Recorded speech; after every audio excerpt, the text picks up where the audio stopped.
Assalamualaikum and a very good morning to our honorable judges, teachers and friends. I am pretty sure that most of us are already familiar with the iconic book series of Nancy Drew. Would you believe me if I tell you that this series has been around longer than our own grandparents do?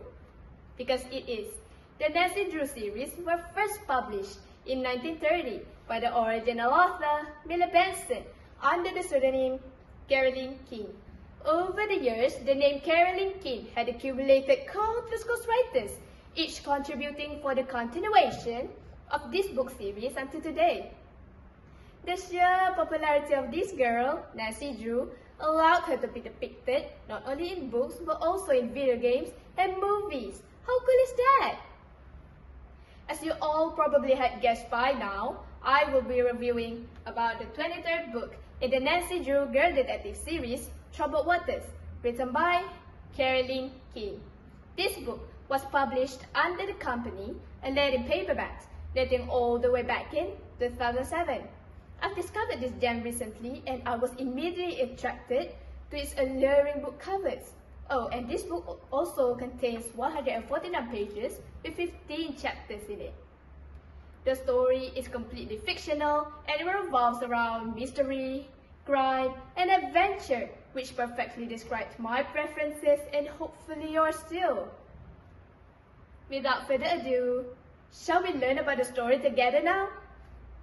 River Heights, as the name suggested, is a city drowned in water.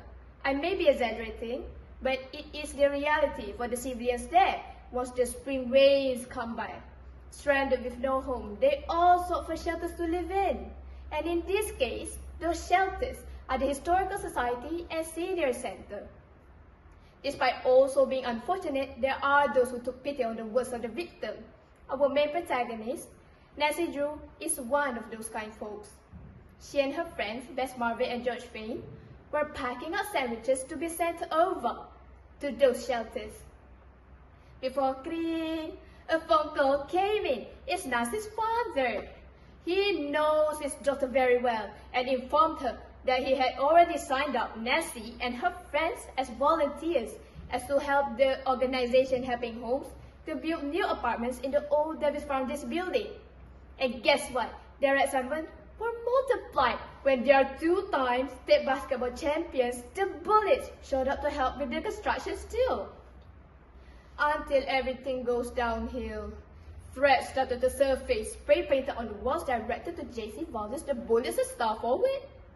Nancy was the first to investigate about these absurdities, as to learn about the threats and its motives, and she discovers the dirty secrets between certain parties, and the story goes on from there.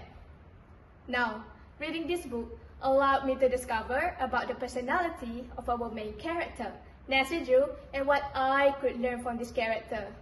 From what I've noticed, Nancy is an analytical person. She would not dismiss any detail as unimportant. In fact, she would take it as a key as in order to solve the bigger problem. This was proven in page 39 when she had noticed that 3 of the photographs on the wall went missing. It teaches me to always remain sharp and focused in any task that I do. Second of all, never judge a book by its cover. This book had truly blown my mind because I was so naive to even realize about people's underlying truth. For example, even when all odds were against Garrett Reynolds, Nancy did not jump into an immediate conclusion, and instead, she continued to investigate.